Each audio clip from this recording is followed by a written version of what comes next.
रायगढ़ से है, जहां के धर्मजयगढ़ में एक बार फिर कृषि भूमि पर शेड निर्माण का खेल शुरू हो गया है।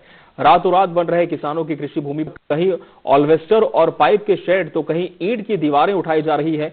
जैसे ही भारतमाला परियोजना का सर्वे बिड़रमार में हुआ, वैसे ही रसूखदार सक्रिय हो गए।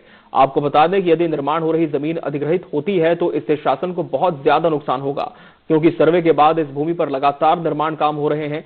ऐसे में जिम्मेदारों को इस ओर ध्यान देने की जरूरत है। इस वक्त मौजूद हैं हम धर्मजयगढ़ जनपद पंचायत के ग्राम पंचायत बैसी के आसपास ग्राम मेधरमार में। आपको बता दूं कि जो आप मेरे पीछे देख रहे हैं, यहाँ गांव के किनारे खेतों में कृषि भूमि में बहुत सारे शेड का निर्माण किया गया है। आप दूर दूर से देख सकते हैं कि सब तरफ एल्वेस्टर, टीन, लोहे के पाइप से शेड का निर्माण किया गया है। कहीं शेड के किनारे दीवार उठाई गई है तो कहीं उसे हरे मिर्च से ढक दिया गया है। आखिर ऐसा क्यों? जब हमने इसके बारे में जानकारी एकत्र की तो हमें पता चला कि ये जो रास्ता है जहाँ शेड निर्माण कराया गया है, इसी से होते हुए भारतमाला परियोजना अंतर्गत मार्ग का निर्माण होना है। आपको बता दो कि जब इसमें मार्ग का निर्माण होगा तो यहाँ भारी भरकम मुआवजा दी जाएगी।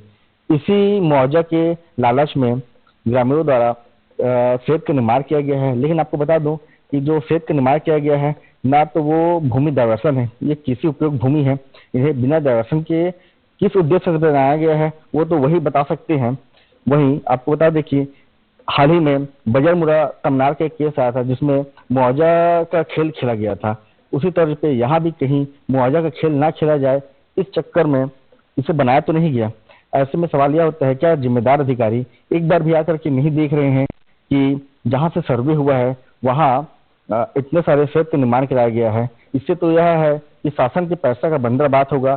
शासन जब खाली जमीन की मुआवजा देती तो वो कम मुआवजा होती, लेकिन मुआवजा बढ़ाने के लिए किसानों द्वारा शेड का निर्माण कराया गया है, बना करके रख दिया है। क्योंकि यह ना ही हमें मुर्गा फार्म दिखाई दे रहा है, ना किसी किसान के उपयोग दिखाई दे रहा है, ना ही शेड दिखाई दे रहा है।